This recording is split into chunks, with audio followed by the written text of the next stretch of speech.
प्रिय दोस्तों नमस्कार।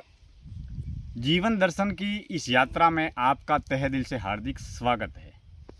जीवन को जानने की यात्रा, जीवन को पहचानने की यात्रा, जीवन को समझने की यात्रा, जीवन को खोजने की यात्रा और जीवन को जीने की यात्रा। यानी कि हम ताउम्र व्यक्ति और पदार्थ, बाजार, संसार के बारे में सब कुछ, बहुत कुछ जानने का, पहचानने का, समझने का, खोजने का प्रयास करते हैं। लेकिन हम जीवन को पाकर, जीवन को जीकर हम अपने जीवन को कभी भी जानने, पहचानने, समझने और खोजने का प्रयास नहीं करते हैं। यही वजह है कि हम हमारा जीवन न तो जी पाते हैं और न ही हमारा जीवन हम खोज पाते हैं। हमारे जीवन की संपूर्ण ऊर्जा व्यक्ति, धन, साधन, वस्तु, पदार्थ और सांसारिकता और बाजार में ही खत्म और नष्ट हो जाती है और इसी अंधी दौड़ में हमारा जन्म और जीवन भी खत्म हो जाता है। आज की इस जीवन दर्शन की यात्रा में फ़िलहाल मैं हमारी जन्मभूमि गांव में हूं और गांव के खेत पर हूं और खेत की मेड़ पर बैठकर, जामुन के पेड़ के नीचे बैठकर दोपहर की पावन वेला में मैं आज की इस जीवन दर्शन की यात्रा को आगे बढ़ा रहा हूँ। विषय है कि कर्म हम क्यों करते हैं। आखिर कर्म करने के पीछे ऐसी कौन सी ऊर्जा शक्ति है जो हमें कर्म करने के लिए प्रेरित करती है। दरअसल कर्म अपने आप में एक बहुत बड़ी ऊर्जा है। जन्म से लेकर मरण तक का सफ़र कर्म की वजह से ही पूरा होता है।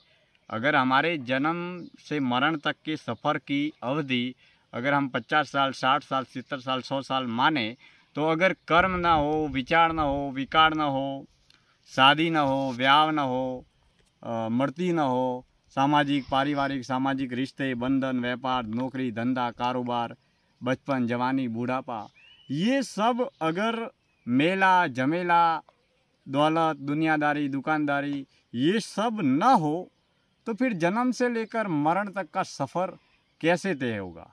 यानी कि मन ही मोह माया का बाजार है, जिसकी वजह से हम इस सांसारिकता के दलदल में धंसे रहते हैं, ताउम्र फंसे रहते हैं। यानी कि किसी भी सुख और दुख का मूल कारण जो है वो मोह, आसक्ति, लगाव या आकर्षण है। यानी कि हम हमारे घर परिवार में किसी के साथ में अनहोनी हो जाती है या किसी की मौत हो जाती है तो हम रोने लगते हैं, सिसकने लगते हैं, तड़पने लगते हैं। हमें बेहद दुख, दर्द, पीड़ा, कष्ट होता है, क्योंकि उनके साथ में हमारा मोह है, आसक्ति है, लगाव है, आकर्षण है। वही अगर किसी अन्य जिनको हम नहीं जानते हैं उनकी अगर मौत हो जाती है तो हमें किसी भी प्रकार की दुख, दर्द, पीड़ा नहीं होती और नहीं हम रोते हैं। दरअसल प्रतिपल, प्रति क्षण संसार के बाजार में कोई न कोई मर रहा है, कोई न कोई जी रहा है। लेकिन हम जिनको नहीं जानते उनकी अगर मौत हो जाती है तो हमें किसी भी प्रकार की दुख, दर्द, पीड़ा नहीं होती।